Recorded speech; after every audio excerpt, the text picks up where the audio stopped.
जे प्यारे क़िबला साईं मुर्शिद शाह महमूद कुरैशी जे शान में जामन कोली जेका गुस्ताखी कई आहे, असांजो अर्ज़ी इहो आहे त उन खे जल्द में जल्द गिरफ़्तार कयो वञे। असांजो मुतालबो आहे त गिरफ़्तार कयो वञे।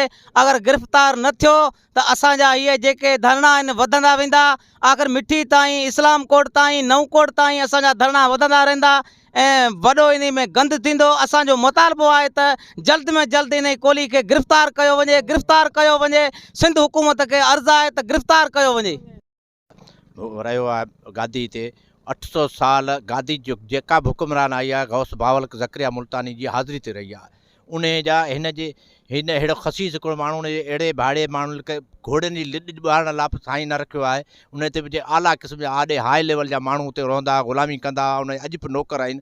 हिन वक़्तु बि ख़लीफ़ा जेके आहिनि सभु हाई लेवल जा जेके आहिनि उहे साईं। हीउ हिकिड़ो घटिया जंहिंजे ठकर बि हिन खे ॿुहारी कढण लाइ बि हिननि कॾहिं कोन रखियो। हिन हसब नसब जी जंहिं माण्हू खे ख़बर न आहे उहे एतिरे क़दुरु जेको किरियो आहे, इन जे ख़िलाफ़ु असांजो मुतालबो आहे त हिन जे ख़िलाफ़ु FIR कटे यकदमि तुर्त अरेस्ट कयो वञे। जे न त अॻिते जेको नतीजो निकिरंदो उनजो ज़िम्मेवार हुई पाण रहंदो, ॿी इंतिज़ामिया रहंदी। असांजो सिंध गवर्नमेंट का इहो मुतालबो आहे त जामन कोली खे जल्द खां जल्द गिरफ़्तार कयो वञे। असांजे प्यारे मुर्शिद हज़रत साईं शाह महमूद हुसैन कुरैशी जे ख़िलाफ़ु जेके गुथा लफ़्ज़ ॻाल्हाया आहिनि, असां पुरामन आहियूं, पुरामन रहण ॾिनो वञे, न त एहतजाज जो दाइरो वधायो वेंदो। ख़ुदा रा ख़ुदि महिरबानी करे हिन लूसीअ खे गिरफ़्तार कयो वञे, न त असांजो एहतजाज जो दाइरो वधायो वेंदो। महिरबानी करे इंतिज़ामिया खां मुतालबो आहे त हिन खे जल्द खां जल्द गिरफ़्तार कयो वञे, न त हिते खून रेज़ियूं थींदियूं ऐं वॾो गंद थींदो। हर शहर में धरणो लॻंदो, हर शहर में एहतजाज कयो वेंदो। सिंध गवर्नमेंट खां वज़ीर आला मुराद अली शाह खां असांजो मुतालबो आहे त जल्द खां जल्द हिन खे गिरफ़्तार कयो वञे। मुर्शिद जे कुरैशी जे ख़िलाफ़ु जेको ॻाल्हायो आहे तमामु गंद कयो आहे। असांजो मुतालबो आहे सिंध गवर्नमेंट मुतालबो महिरबानी हिन खे गिरफ़्तार करे कानूनी सज़ा ॾिनी वञे। ऐं असांजो न कुझु थियो त असां इनशाला अञा दाइरो हिन एहतजाज वधाईंदासीं। हर शहर में इनशाला धरणो लॻंदो। पहिरियों असां सख़्तु मुखालफ़त हिन गंदे माण्हू बेगर्द माण्हू गंदे महिरबानी करे गिरफ़्तार कजे। असांजे मुर्शिद साईं खे गंदो ॻाल्हायो, असांखे ॾाढो ॾुखु रसियो आहे। पहिरियों असांखे गवर्नमेंट सिंध खे मुतालबो महिरबानी करे हिन खे गिरफ़्तार करे ऐं हिन खे कानूनी कार्रवाई कई वञे। तो जीअं त असांजे प्यारे मुर्शिद शाह महमूद कुरैशी जे ख़िलाफ़ु जेको जामन कोली ॻाल्हायो आहे, इन जो असां जेको सो गवर्नमेंट सिंध खां अपील था कयूं त हिन खे जल्द खां जल्द गिरफ़्तार कयो वञे, न त इन सूरत में जेको असां एहतजाज वधाईंदासीं। त सिंध गवर्नमेंट खां अपील था कयूं त जल्द खां जल्द उनखे गिरफ़्तार करे कानूनी कार्रवाई कई वञे। महिरबानी।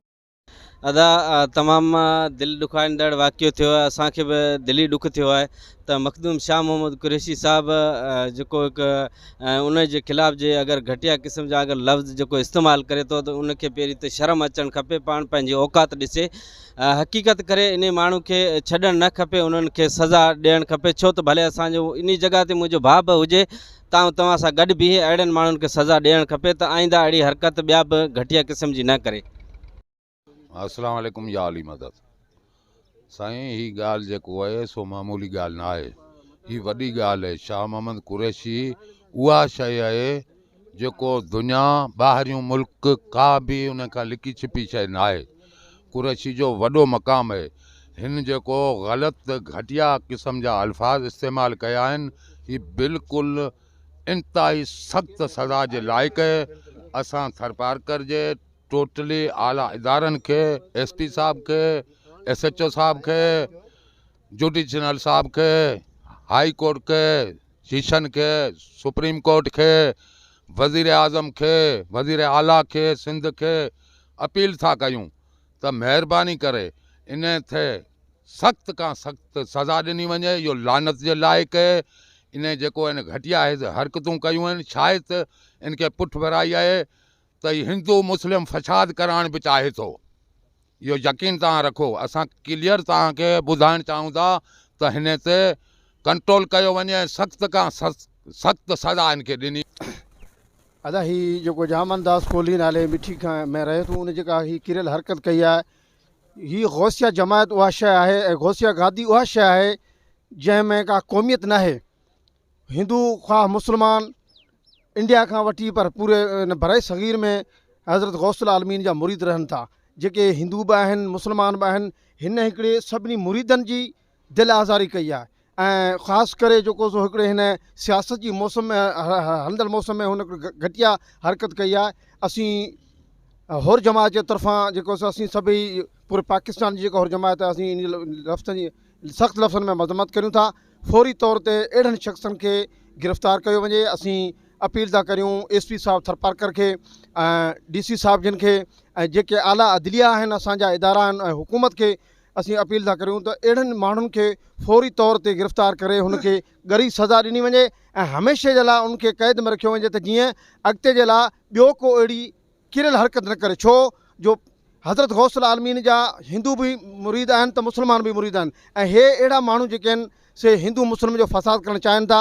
हीअ असांजो अॼु जो जेको एहतिजाज आहे उहो पुरअमन एहतिजाज आहे। अगरि जेकॾहिं हिन खे सज़ा न ॾिनी वई, गिरफ़्तार न कयो वियो त एहतिजाज जो दाइरो वधायो वेंदो ऐं थी सघे थो त इन मां को ख़राबु रद्द अमल बि निकिरी सघे थो। त बराए महिरबानी असीं हुकूमत खे अपील था करियूं त अहिड़ियुनि ॻाल्हियुनि खे ऐं अहिड़नि माण्हुनि खे जेको सो गिरफ़्तार करे ऐं उनखे घटिया हरकतुनि खे बंदि कयो वञे। महिरबानी। असांजी शाह महमूद कुरैशी ते जेको बि लिखियो आहे ग़लति लिखियो ऐं असां हिन खे पंहिंजे तरीक़े सां सम्झायोसीं बि सही ऐं तव्हां हिन ज़िद तां हटी वञो, पर हिन खे का ताक़तवर क़ुवतूं आहिनि जेके हिन जी क़ौम जा माण्हू आहिनि उहो ई हिन खे अॻिते करे पोस्टूं लिखी मोकिलनि था ऐं हीअ अमन जी धरती आहे। हिते जेका असां अमन ख़राबु कराइणु चाहिनि था, असां वसी इदारनि खे ऐं हिते जे ऑफिसरनि खे चवंदासीं त हिन माण्हू खे सख़्तु सज़ा ॾिनी वञे ऐं शाह महमूद कुरैशी जे ही जुती जे बराबरि न आहे जेका असां शाह महमूद कुरैशी ते लिखे थो।